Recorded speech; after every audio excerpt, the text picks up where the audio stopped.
Lloyd at Marriage is Saved, and today I'm excited to share with you this very special subject: 3 reasons why women talk. And if you have not yet subscribed to my channel, feel free to do so by clicking the subscribe button and smashing that notification bell. In that way, you'll be among the first to be notified of my videos when they are released. Let's talk about that. 3 reasons why women talk. First of all, do women really talk more than men? Let's get a little understanding of that. Do women really talk more than men? It is said that women talk about 3 times as much as men, with the average woman talking up 20,000 words in a day, 13,000 more than the average man. Women also speak more quickly, devote more brain power to chit-chat, and actually get a buzz out of hearing their own voices, one study says.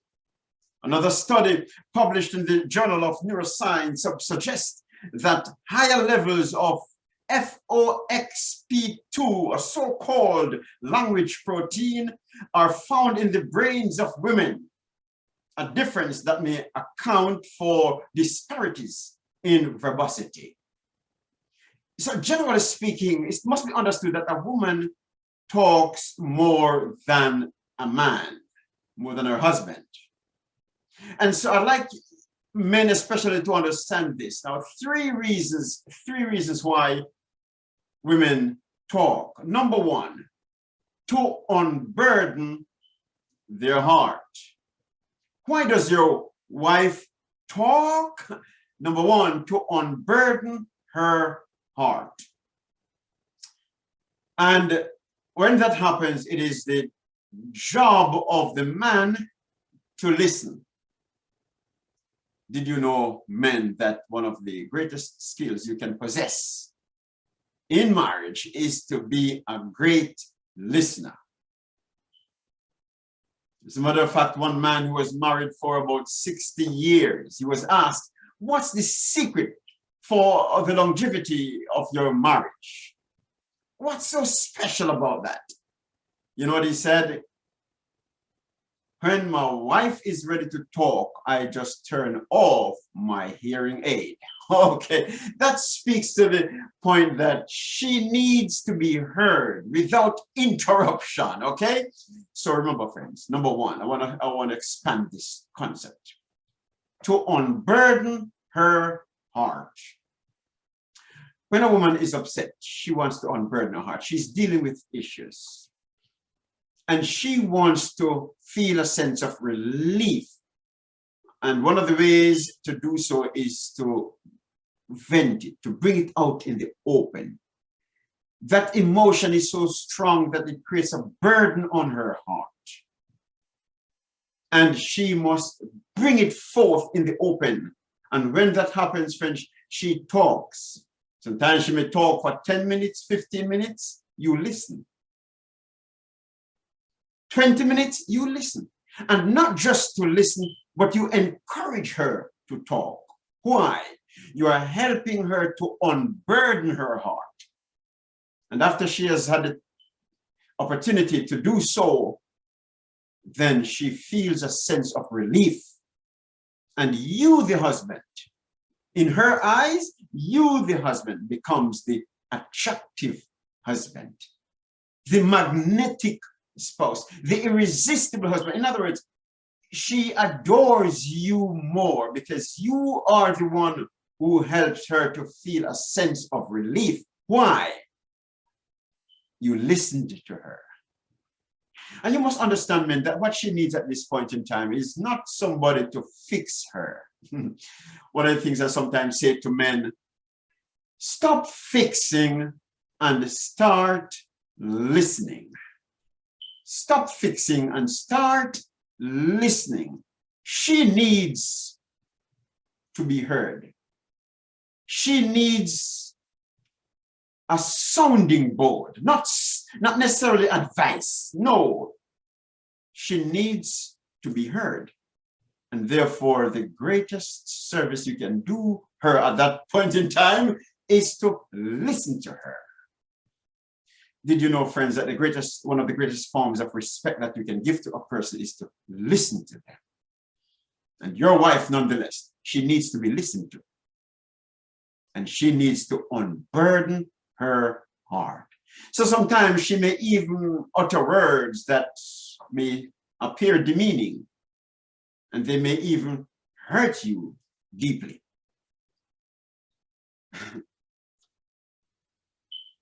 Before you start taking what she says personal, just listen. As a matter of fact, you'll be able to offer a better response if you listen beyond the rhetoric.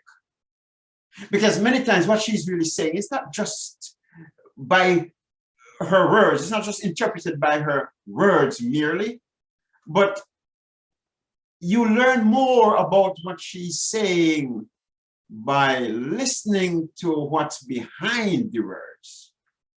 What motivates her to say what she's saying? Listen for the emotion behind the word. For many times, the true meaning is behind the rhetoric. So, men, don't take that personal. Just listen. One of the things I say to men too, that as you listen, if your wife is upset and she's ready to talk, you be ready to listen. And if you should interrupt her, it must be with the words, "Tell me more." Oh yes, tell me more.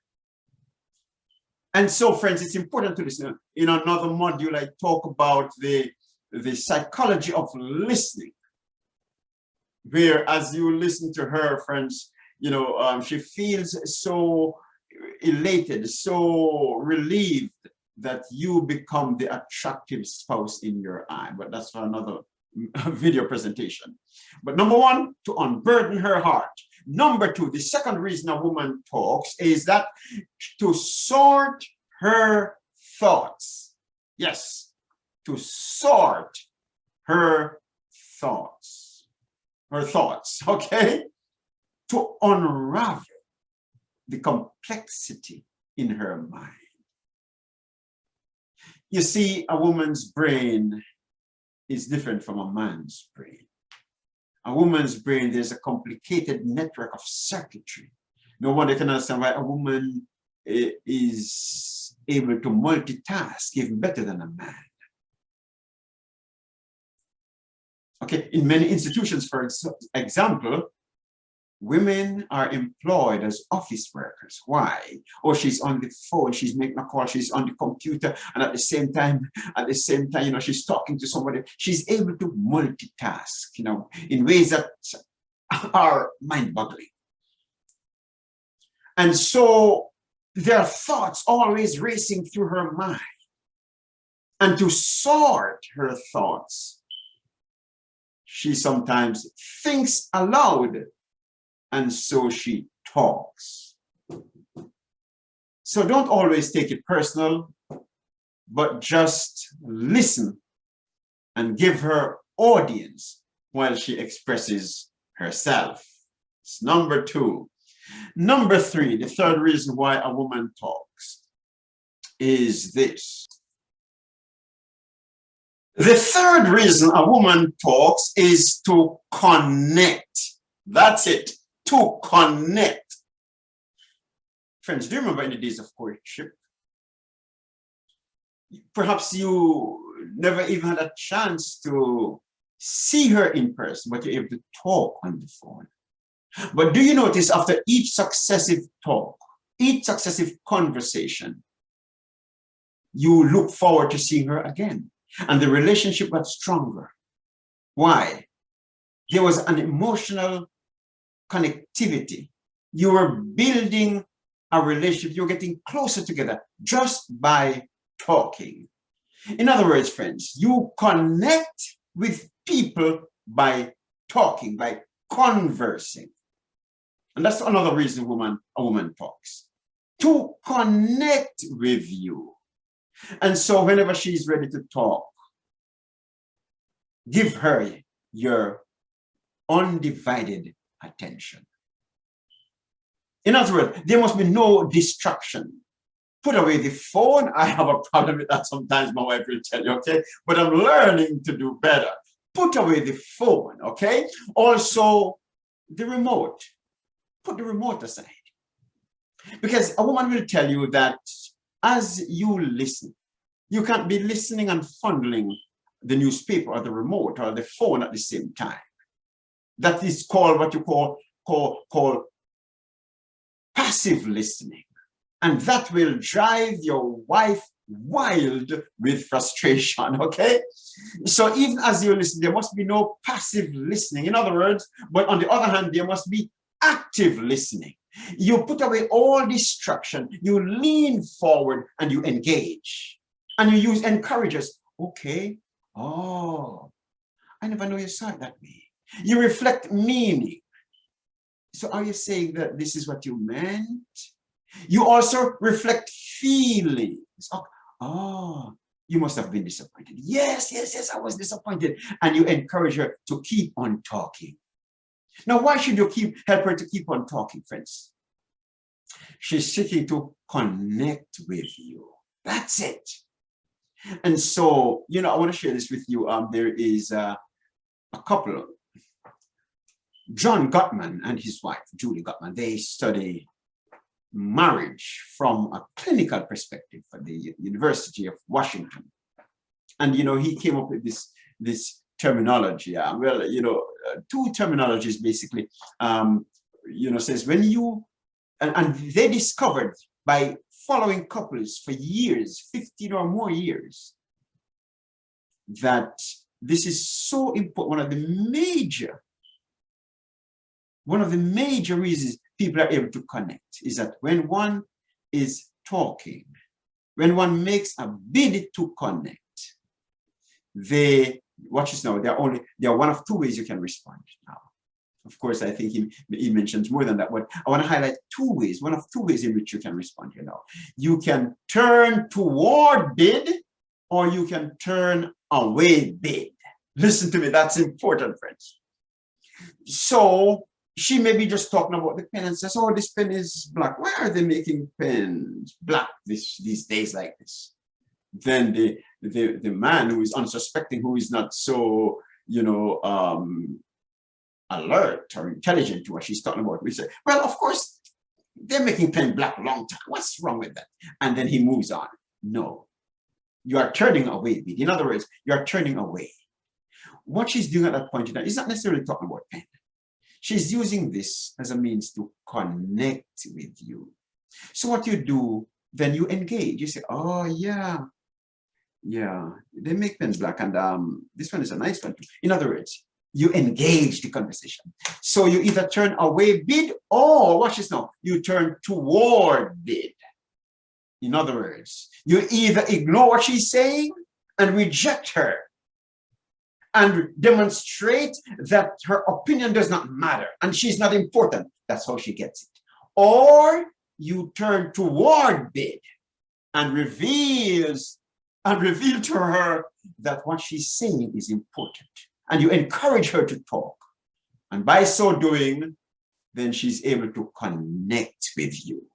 And friends, that's one of the great secrets of enhancing emotional connectivity in your relationship.